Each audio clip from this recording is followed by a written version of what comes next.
Viewing your client's history is now a little bit easier. You can add different filters based on the information that you are looking for. On the timeline view, this is where you can add different filters by events. If we click on event, we can look at just the sessions that have been ran. We can look for any ABC data that has been recorded. We can also search by program modification notes that have been made to programs. We can also search when targets have been mastered or have been reopened. There are other custom filters such as the date, looking for a particular username, a session name, as well as seeing if any attachments have a video or other files attached to them. Keep in mind that on this timeline view, if we're looking at a particular session, we can always click on these three gray dots to the right of that session. And here you have that option to edit any session data if needed. You can also choose to limit the session availability to a particular session history or session note if needed. And then this is also where you have that option to delete a session on the timeline view.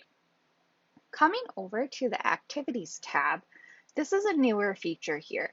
We will be able to view and filter the type of activities that your staff has logged with each client, as well as the status of those particular activities. You can see there's different icons here to the left with these session names. The check mark means it's been completed. We see some with a clipboard and a time letting us know that they're pending notes. If you happen to see blue dots, that means that that session is currently in progress.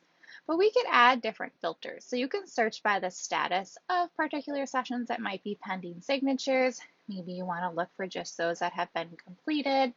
Again, here you can also filter by date or usernames.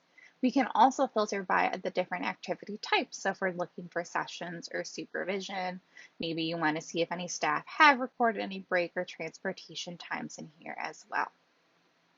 The other feature that you can do on this particular tab is next to the sessions that you are completed or have been completed, you can export or do a bulk export.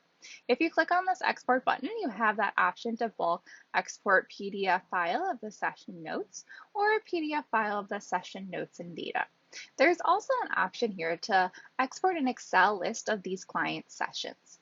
Before you export the Excel document, you can customize what is titled or what different columns you are currently viewing on this page.